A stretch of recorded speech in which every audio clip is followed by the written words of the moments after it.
صاحب هذا الكتاب رسالة معاونا الإمام قطب الإرشاد حبيب بن عبد الله بن محمد الحداد وكافة أولي أهل البلدة أهل قلمة السلام خصوصا صاحب الولاية الإمام عارف بالله كي هدي عبد الله الزهري بن أحمد الأزهري يبدأ أن وأصولهم وفرهم أخينا صاحب هذا المجلس أخينا في الله رحمة القيم أستاذ توفيق حسنوري وأبي وأمي ومشايخي مشايخه وكافة أولي هذه البلدة من أولياء الصالحين أجمعين أن الله يتغشاهم برحمة وصل الجنة أن الله يدعو علينا من بركاتهم وأسرارهم وأنوارهم وعلومهم كرامات من نفات من دين الآخرة ثم إلى أرواح والدينا ووالدكم خاصة عماتنا المسلمين عما أن الله يغفر لهم ويرحمهم مسلمين برحمة الله يدخل في قبورهم روحهم والريحان والبشارة والأمل والخشية ورضوان أن الله افتح علينا عليكم فتوح العارفين فقنا التأويل فقنا في الدين يعلم المتعلم الله رزقنا التقوى والاستقامة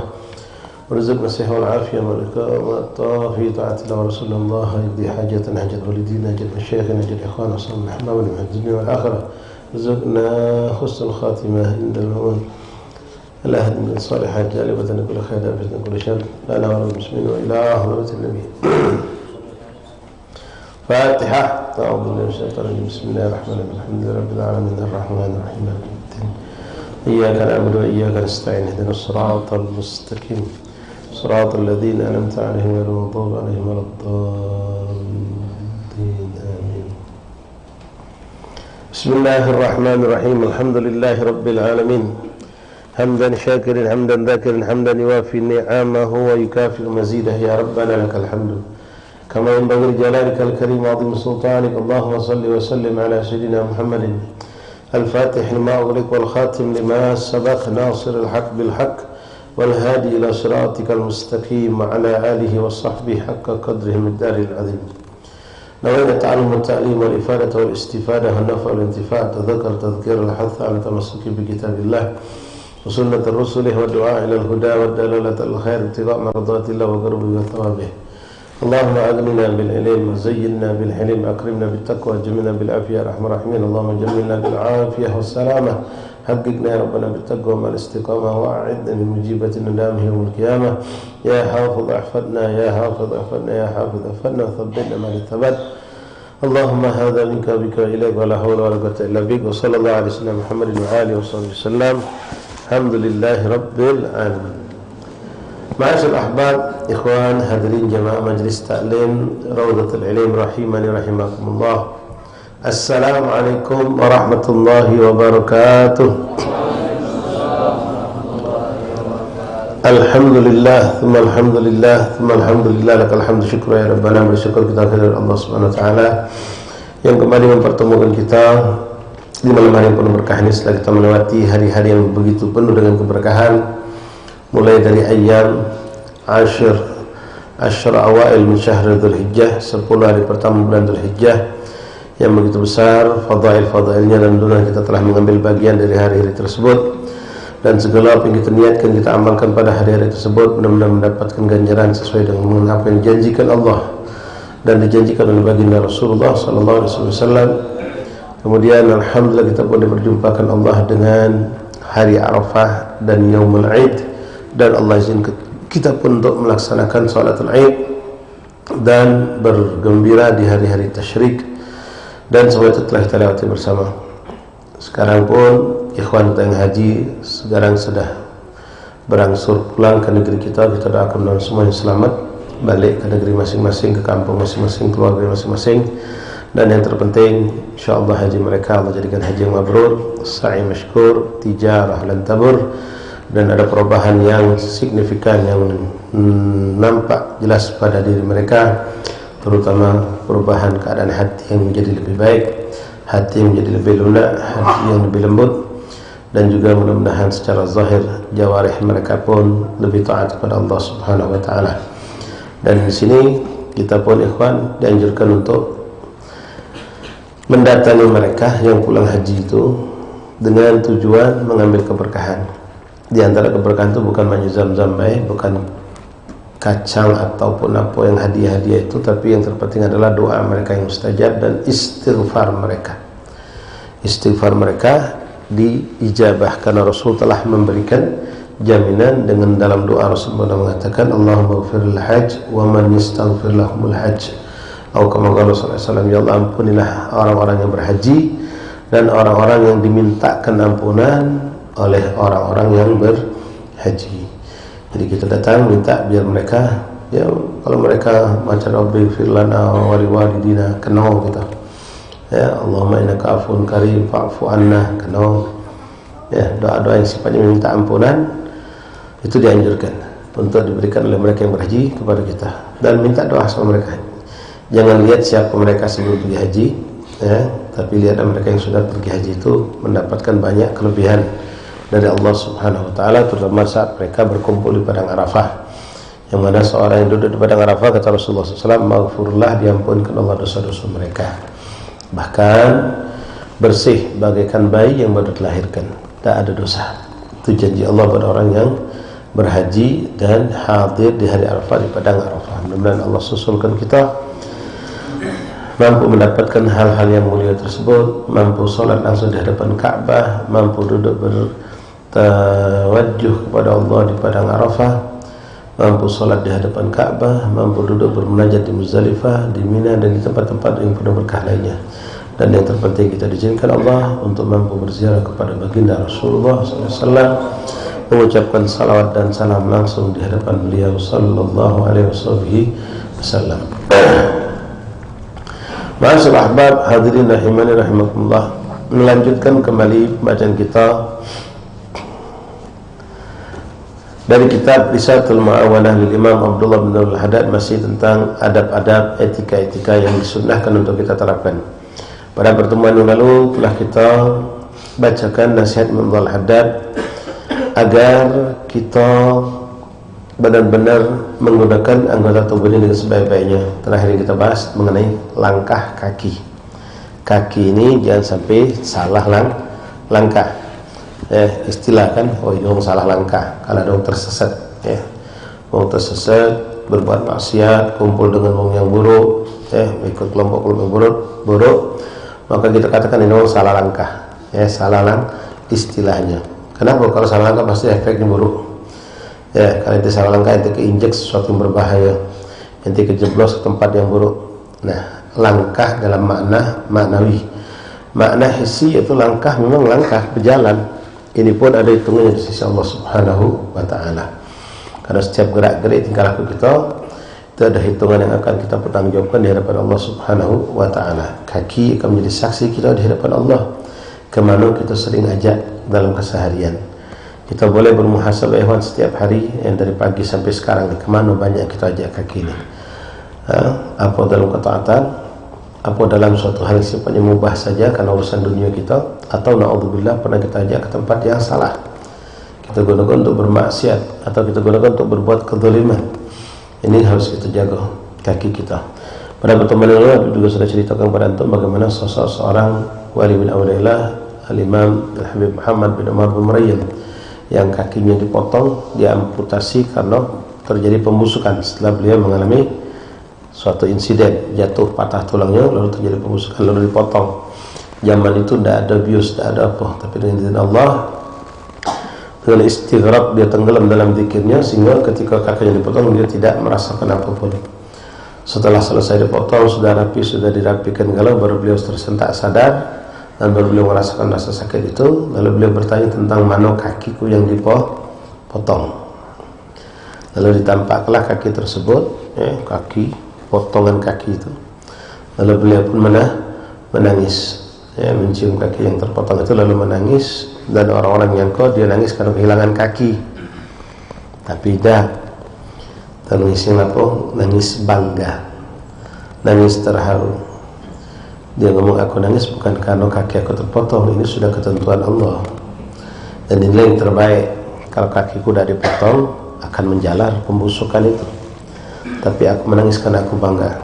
Lalu dia ngomong di hadapan orang yang hadir, di hadapan kakinya, wahai kaki, jadilah kau saksiku di hadapan Allah, kalau aku tidak pernah menggunakan sepanjang hidupku engkau kubawa ke tempat maksiat.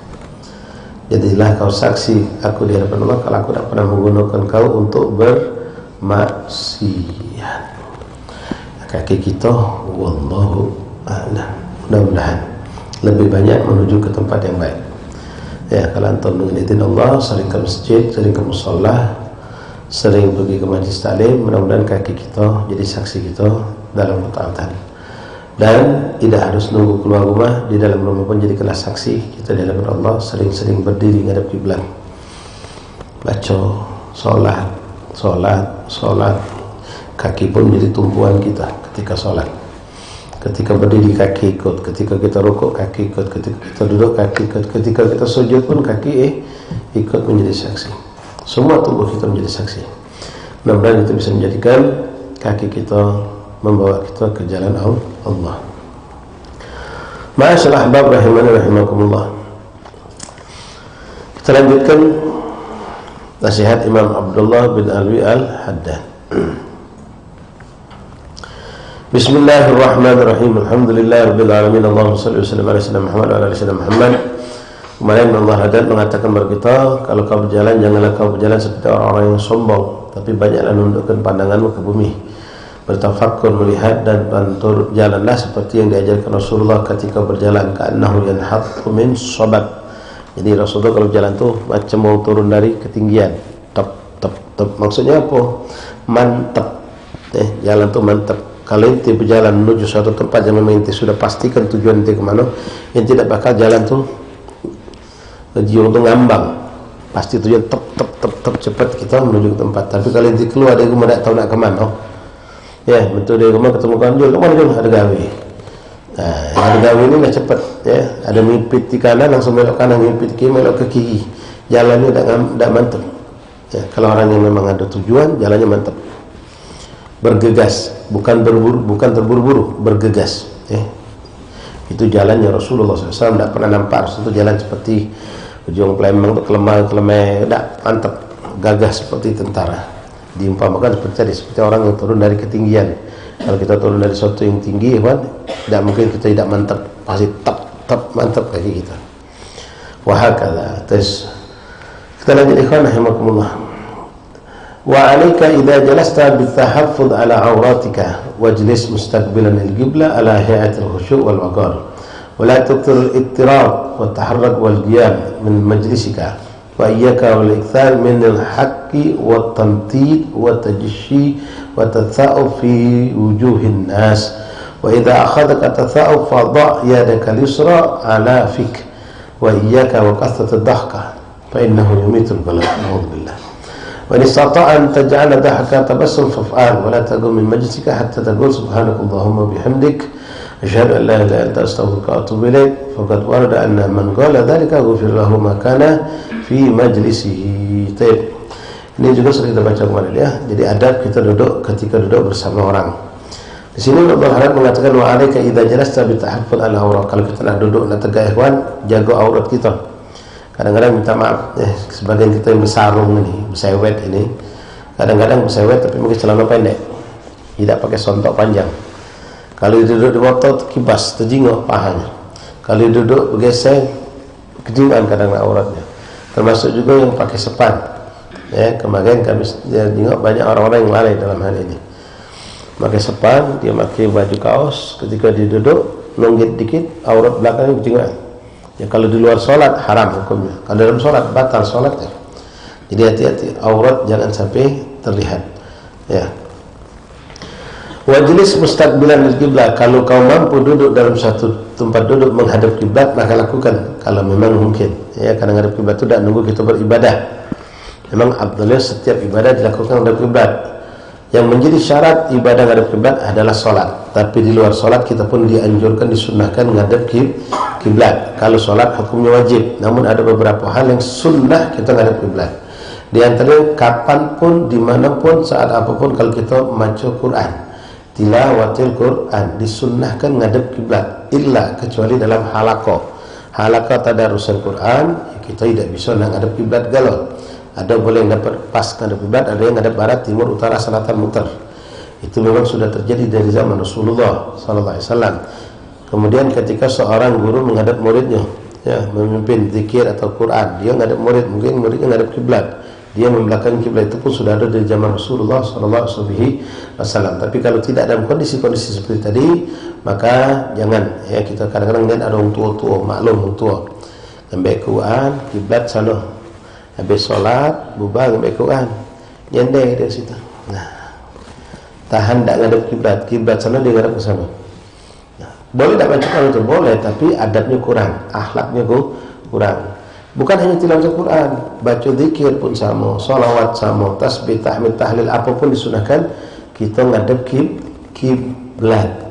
Ya, termasuk hal-hal yang bukan sifatnya ibadah seperti zikir, tasbih, tahmid tadi. Hal yang disunahkan ngadap kiblat itu banyak, minha di antaranya ketika kita motong kuku, motong rambut. Bukan hanya milik mereka yang berhaji kemarin.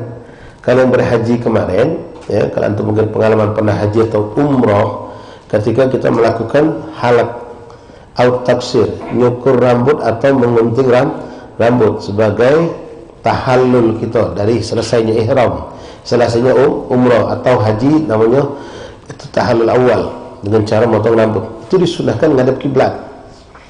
Yang ngadap kiblat itu kita yang nak motong rambut ini. Orang lain itu membelakang kiblat dari samping, terserah kitanya. Sunnah ngambil dari kanan dulu baru sebelah kiri. Itu disunahkan. Ya, ketika motong kuku juga disunahkan ngadap kiblat. Motong janggut, motong apa? Beb tak pacar, beb apa? Aku harus ngadap kacau kalau motong jenggot. Ya, kacau. Tidak ada ngadap kiblat ya sudah, kan sunnah. Selagi mampu kerjakan. Memang tidak mampu ya sudah, apa boleh buat. Termasuk yang kemarin juga kita saksikan, nyembelih korban disunahkan ngadap kiblat. Tapi kalau tidak mungkin, sulit ini. Ya, sapi ini sudah dibantingkan muter dia. Kali kita walhasil segala cara ini sudah mantap. Posisi kiblat ke sana, sapi ngadap ke sana. Nak diputarkan, tidak baca lagi sudah. Sisip lepas ngamuk kami ini sudah bismillah, nak ngadap ke langit lagi jadi. Ya. Yang penting disembelih sesuai dengan syariat, yang menyembelihnya muslim. Ngadap kiblat sunnah. Termasuk yang disunahkan ngadap kiblat adalah ketika kita nak tidur. Tidur disunahkan ngadap kiblat. Kalau pacak lebih afdal lagi kiblat dan ngadap kanan. Nah, kalau ngadap kanan lebih gampang. Karena ranjang antum model ngadap kemana pun, ngadap kanan itu bisa dikondisikan. Tapi ngadap kiblat, nak ranjang ngadap kiblat. Ya, kalau ranjang kita berjejer macam ini. Misal, ya, kiblatnya ke sana. Baca ngadap kiblat, tak baca. Ya, kalau kiblatnya ke sana, mungkin baca, tinggal cuma kita ngadap kiri atau kepala kita posisikan. Sekarang kalau ranjang lurus, kiblat bucu sana. Mana kita ngadap kiblat? Susah kan? Nah, di situ nanti di sini jelaskan kalau bisa kita gabungkan ngadap kiblat dengan kanan, maka itu paling afdal.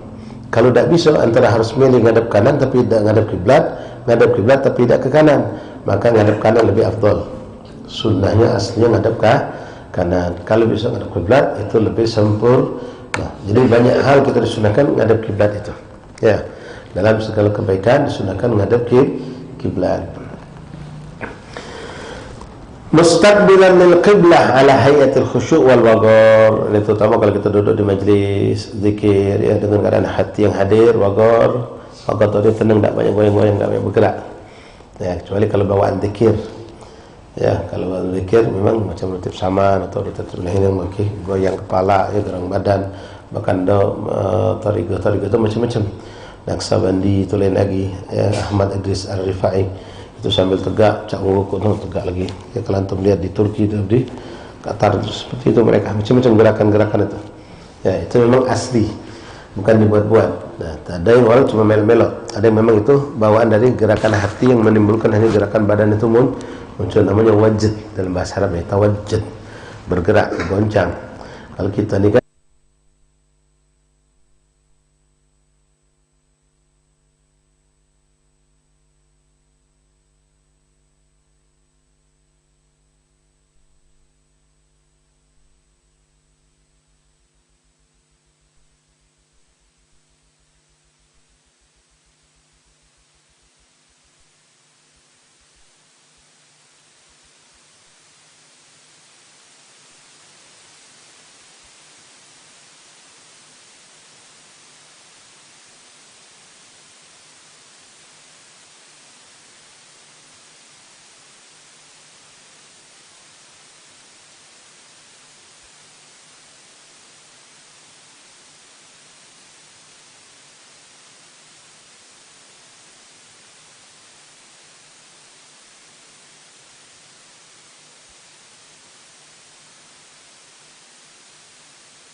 itu maka apapun dosa yang pernah kita lakukan di majlis tadi dihapuskan Allah, diampuni oleh Allah Subhanahu wa taala.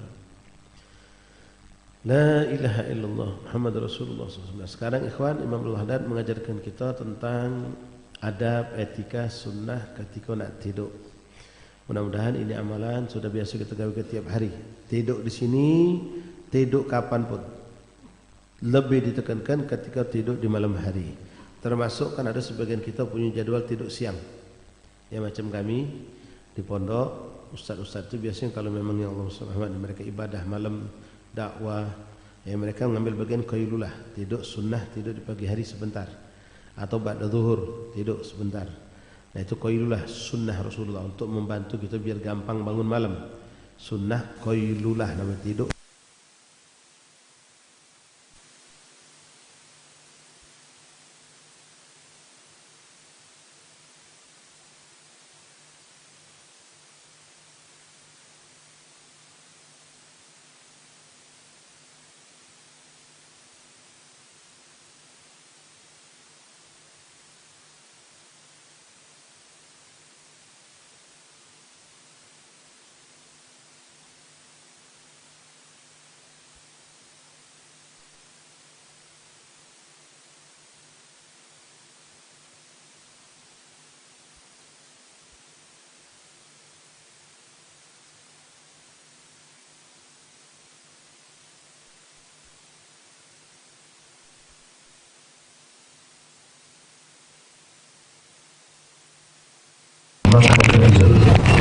Maka tidur kita dari jam 10 sampai jam 4, 11, 12, 1, 2, 3, 4, 6 jam itu akan bernilai ibadah di sisi Allah Subhanahu wa taala. Kalau tidak, minta maaf, habaan manthura, umur terbuang percuma. Hidup baik kita tidak ada niat solehah, tidak perlu menjalankan sunnah Rasulullah, maka pertama tidak beda kita sama orang fasik. Orang fasik itu orang yang tidak menjalankan agama dengan benar. Bahkan lebih berat lagi, tidak beda kita dengan orang kafir. Orang kafir tak kata doa, tak kata zikir, kata apa. Bahkan lebih bodoh lagi, minta maaf, tak beda dengan hewan. Hewan kalau tidur ya. Kalau kita muslim, umat Rasulullah diajarkan etika. Tidur itu hukum aslinya mubah, tapi bisa menjadi ibadah. Dengan apa? Dengan dua hal tadi, niat solehah. Jadi tidur itu diniatkan, tidur ya Allah, aku tidur ya untuk mencari ridha Allah. Dengan aku tidur mudah-mudahan aku bisa bangun malam, badan aku yang capek bisa segar, sehingga aku bisa ibadah, bisa mencari nafkah yang halal untuk menjaga kesehatan, agar aku bisa berbuat kebaikan. Macam-macam. Yang mata ini punya hak untuk diistirahatkan. Otot-otot kita, saraf-saraf kita di badan punya hak untuk diistirahatkan. Istirahat dengan tujuan biar bangun segar, bisa ibadah, bisa mencari rezeki yang halal, bisa berkhidmat untuk orang tua, biar bisa kita menjaga kesehatan, bisa berbuat bermacam-macam kebaikan.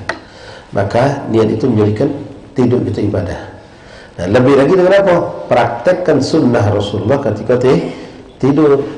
Nah ini sama ya, makan juga sama, mandi juga sama. Semua apapun kebaikan yang kita lakukan yang tadi hukumnya mubah, bisa menjadi bernilai ibadah dengan dua hal tadi. Pasang niat yang solehah, kemudian praktekkan sunnah Rasulullah. Nah sekarang Imam Haddad mengajar kita beberapa sunnah Rasulullah ketika tidur. InsyaAllah tidak sulit ya.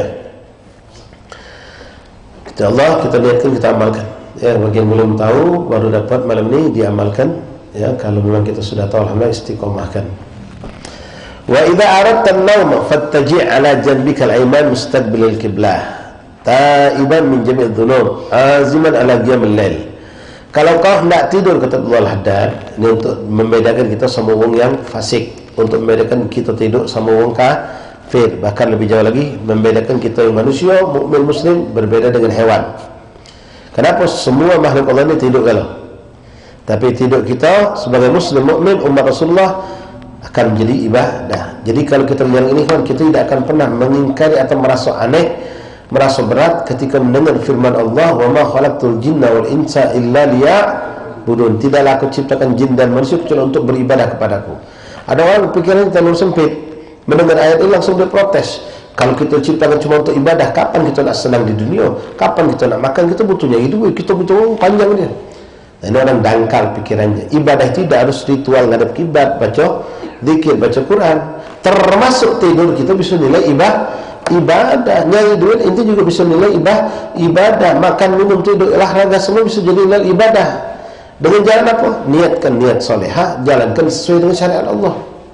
Maka menjadilah dia ibadah. Ya, menjadi nilai ibadah. Nah, balik tidur tadi. Tidur tadi kita niatkan dengan niat yang solehah. Kemudian kita jalankan sunnah Rasulullah. Apa itu? Beliau katakan, wa idza aradta an-nawm fattaji' ala janbika al-ayman. Tidurlah ngadap kanan macam dalam kuburan. Ya, orang dalam kuburan itu bukan nostalgian, bukan ngadap ke pojok. Hati-hati, minta maaf ikhwan, mungkin kamu ngalami. Dulu sering terjadi di zaman Covid. Mayat dimasukkan box, kotak, maki peti. Nah, boleh maki peti ya Buya? Boleh. Yang penting syariat jalankan.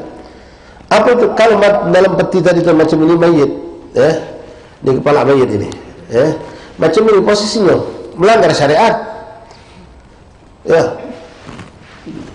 Nah, lebih nampak lagi. Ini anggaplah kepala manusia. Kalau dalam peti kan posisi macam ini, diturunkan. Mayat tadi tidak diobang ngadap kiblat, lurus ngadap pojok, bongkar kuburan. Harus ngadap kiblat. Salah kiblat boleh dibongkar kuburan itu. Nah, kemarin zaman Covid berapa banyak diturunkan dalam peti posisinya macam ini. Tanggung jawab itu menurunkannya. Tanggung jawab di peti itu.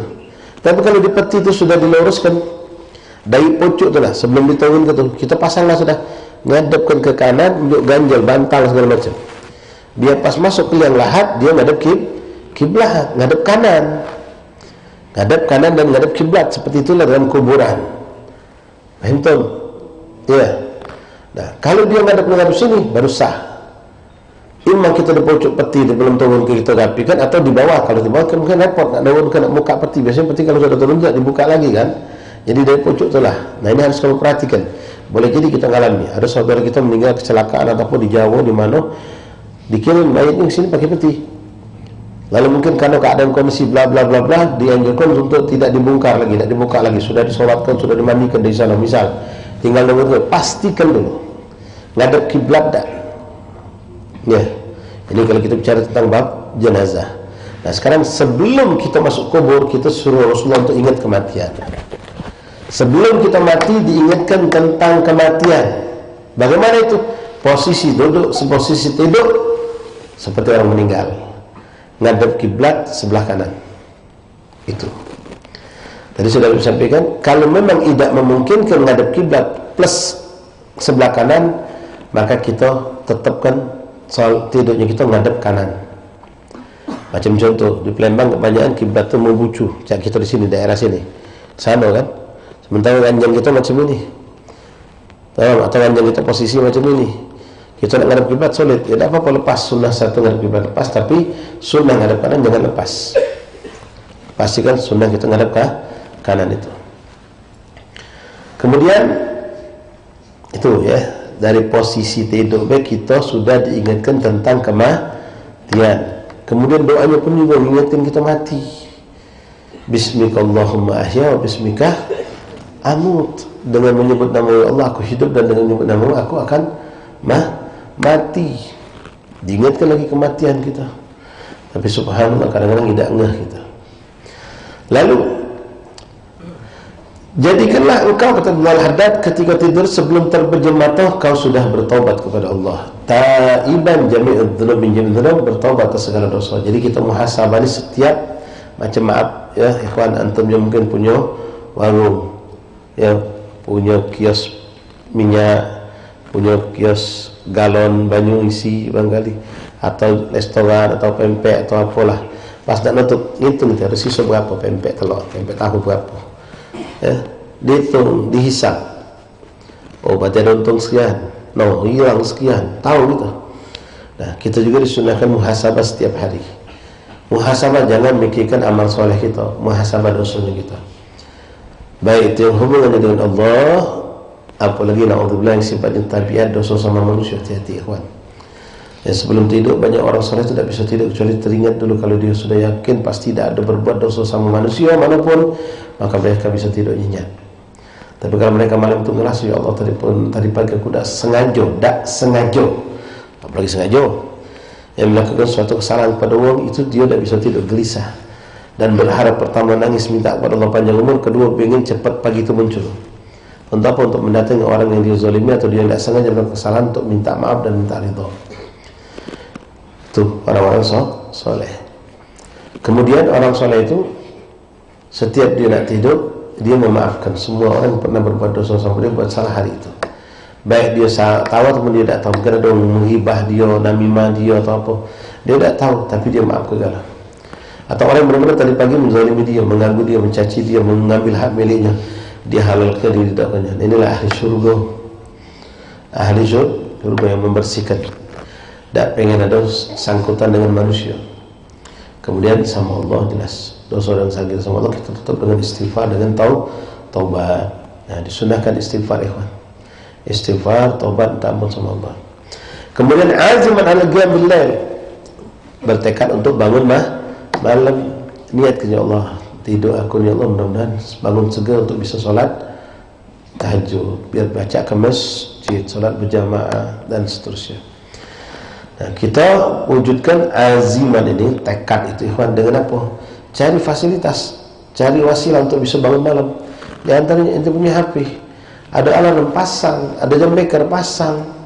Bini kita tahu bangunnya Masya Allah, duluan tu minta bangunkan. Itu usaha kita biar bisa bangun malam. Pokoknya aku nak, Insya Allah, mulai malam ini aku nak bangun tahajud.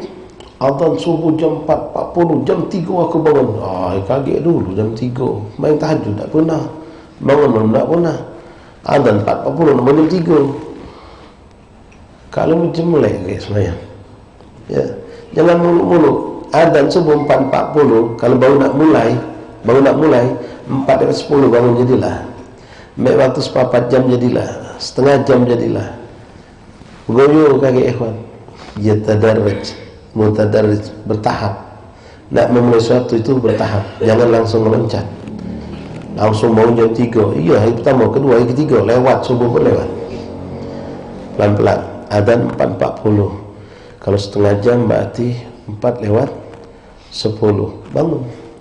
Potong ambil wuduk, potong kamar mandi, tersisa tinggal 20 menit. Jadilah solat 4 rakaat, baca istighfar, baca salawat, berdoa. Besok naik lagi, selip ke baca Quran, naik lagi sampai kita mampu istiqomah 1 jam sebelum adzan, bangun untuk salat tahajud. Tidak langsung. Kemudian ikhwan rahimani rahimakumullah, baca doa kata beliau, bismika Allahumma rabbi wada'tu jambi wa bismika arfa'uhu faghfir li dhanbi Allahumma qini adzabika yawma tajma'u ibadak, 3 kali. Ini salah satu dari sekian banyak doa yang dianjurkan Rasulullah. Antum apa yang biasa dibaca oleh cucu kita, oleh anak kita, bismika Allahumma ahya, bismika amut. Ya, cucu kita, anak kita, ya, nak tidur kita suruh baca doa. Apal dia, yainya dah apal. Cucu dia apal. Bismika Allahumma ahya, bismika Allahumma amut. Pendek doa tu. Bangun ke ingat lagi mati. Nak tidur ingat mati. Bangun tidur ingat mati lagi. Siapa yang ngajar? Rasulullah. Memang disuruh kita banyak-banyak ingat kematian. Akthiru dzikra hadimil lazzah. Perbanyaklah kamu ingat kematian. Di antara apa? Tidur ingat mati. Bismika Allahumma ahya, bismika amut. Bangun tidur, alhamdulilladzi ahyana ba'da ma amatana wa ilaihim salat. Inna salati wa nusuki wa mahyaya wa mamati. Ingat mati lagi, ingat mati lagi, ingat mati lagi. Lalu kata beliau, astaghfirullahaladzim alladzi la ilaha illa huwal qayyum wa atubu ilaih. Baca istighfar. Ya, ini salah satu bentuk istighfar. Antum baca yang lain boleh. Baca sayyidul istighfar boleh. Allahumma anta rabbi la ilaha illa anta khalaqtani wa ana 'abduka ila akhir. Atau yang pendek, astaghfirullahaladzim, astaghfirullahaladzim, astaghfirullah boleh. Astaghfirullahaladzim alladzi la ilaha illa huwal qayyum wa atubu ilaih. Wa atubu ilaih atau wa atubu ilaik. Ustaz, yang benar, dua-duanya benar.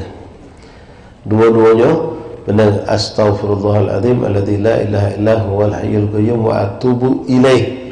Dan aku bertaubat kepadanya. Maksudnya kepada Allah. Kalau kita wa atubu ilaik, kepadamu, Cuma kita akan merasa lebih dekat ketika mengatakan kepada domir hadir. Wa atubu ilaik, astaghfirullahaladzim alladzi la ilaha illa huwal hayyul qayyum, wa atubu ilaik. Boleh.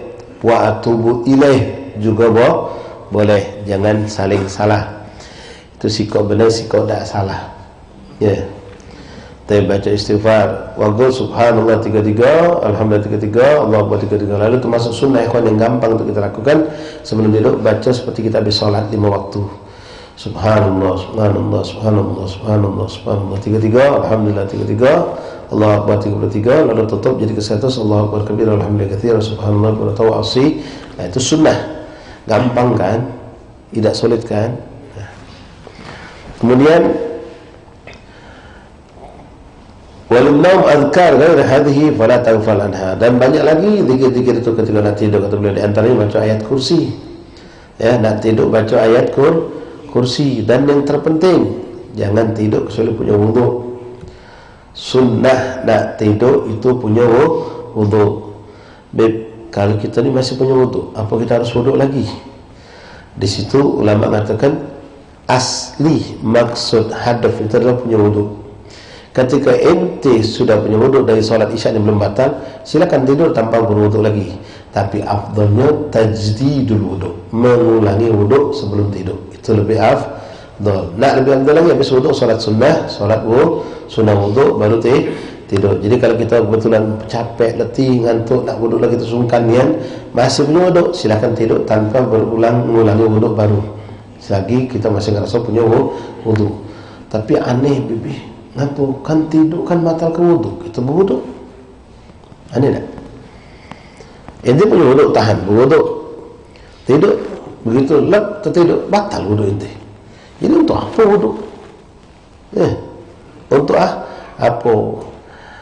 Tahu jawabannya? Untuk meloi sunnah Nabi. Jangan pakai logika kita. Nabi nyuruh kita berwudu sebelum tidur, maka berwuduklah kita. Walaupun kita tahu dengan tidur itu wuduk kita batal, tapi hakikatnya beda ikhwan. Ada keterangan dari hadis Rasulullah, seorang yang tidur dalam keadaan berwuduk, ruhnya itu terbang sampai ke arsy Allah, dia tertidur dalam keadaan harum semerbak. Tapi kalau orang tidur tanpa wudu, dari awal tidur itu memang tidak punya wudu, maka ruhnya naik ke arsy Allah, tapi dalam bau yang tidak semerbak harum, bau yang tidak nyaman, bau yang bisa dikatakan busuk. Ya. Dan beda orang yang wafat ketika tidur punya wudu dengan yang wafat ketika tidur tanpa wudu. Jadi jangan kita berpikir logika, jadi untuk apa kita wudu, kan tidur itu batal. Nah, ini namanya ta'abudiyah ikhwan. Melok beh, ini ibadah. Ini ibadah. Contoh nih ikhwan, antum berwudu di kamar mandi, di musola, di masjid, muka keran air besar-besar, hukumnya apa? Tak boleh. Kalau itu milik wakaf bisa jadi haram, mubadzir. Kalau di rumah makruh hukumnya. Nah, ulama katakan kalau inti wudu di sungai Musi, di laut, melakukan seperti itu juga. Ngambil gayung sebesar gayung itu penuh, itu siram sekali, banyak yang terbuang baju tadi. Segayung penuh nyiram baju sekali, ambil lagi gayung sekali. Padahal segayung pacak 3 kali nyiram. Hukumnya tetap makruh, walaupun di lautan, walaupun di sungai Musi. Kan tidak mubadzir tak kalau itu untuk cek itu di sungai? Mubadzir tak?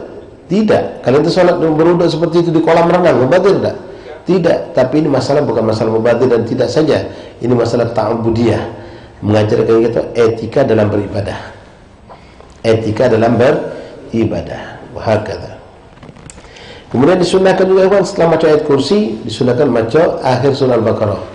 Mulai dari lillahi ma fis samawati wa ma fil ard wa in tubdu ma fi anfusikum wa tukhfuhu yuhasibukum billah, sampai wa'fu anna wa'fir lana warhamna anta maulana fansurna 'alal qawmil kafirin, akhir surah Al-Baqarah. Sunnah yang dibaca itu setelah baca ayat kursi, baca itu sunnah. Kemudian baca surah inna anzalnahu fi dzil qadar juga sunnah. Baca qul ya ayyuhal kafirun juga sunnah. Kemudian termasuk sunnah Rasulullah SAW juga,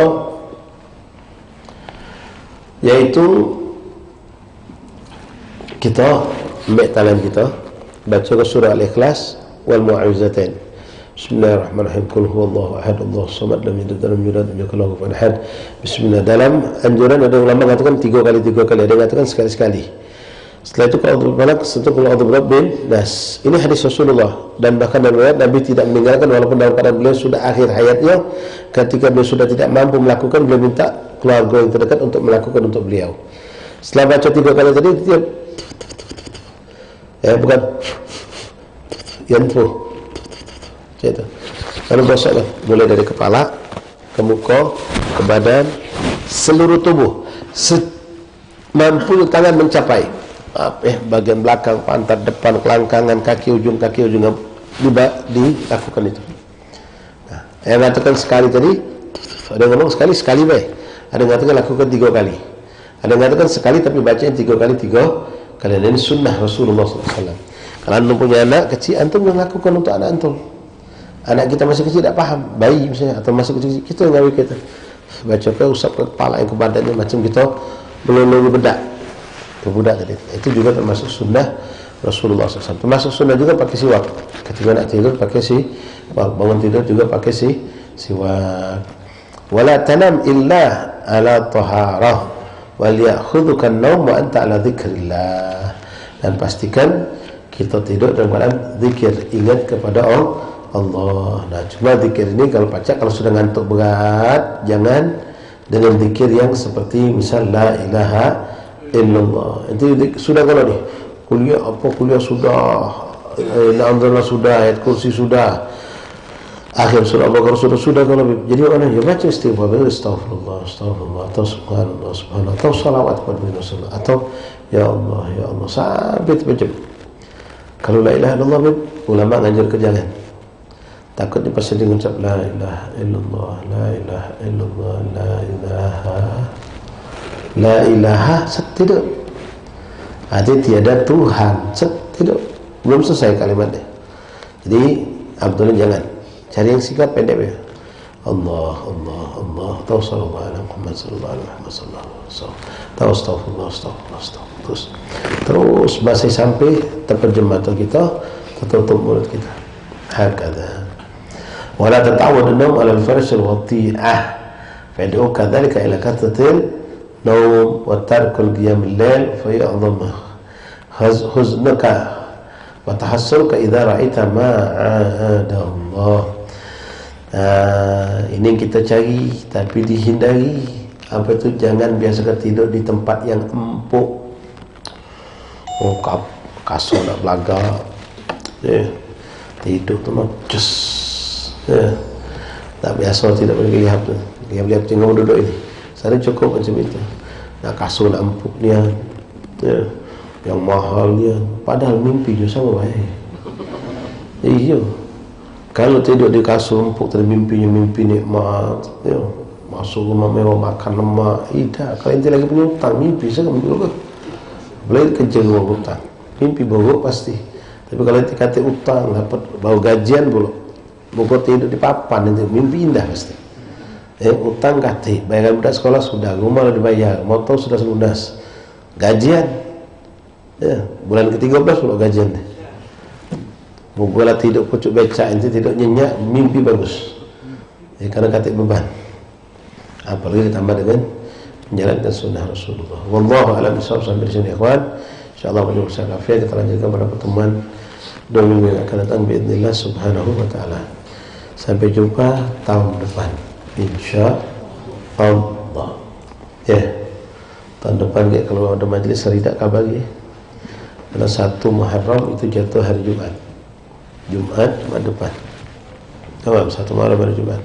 Itu malam Sabtunya itu hari libur. Wallah tergantung sahibul majlis ini yang akan ngatur kita nanti insyaallah ta'ala. Wallahu a'lam bissawab. Bagi Ibu Siti. Ya Sayyidi ya Rasulullah,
فاتح بالقبول وتمام من كل سوء ولد أول إلى حضرة رسول الله السلام محمد صلى الله عليه وسلم الآن ذي الفتوح ونمنه ورسوله وسلم وثبت نسأل الله في الذنوب ولا يستر عيوبنا ويشف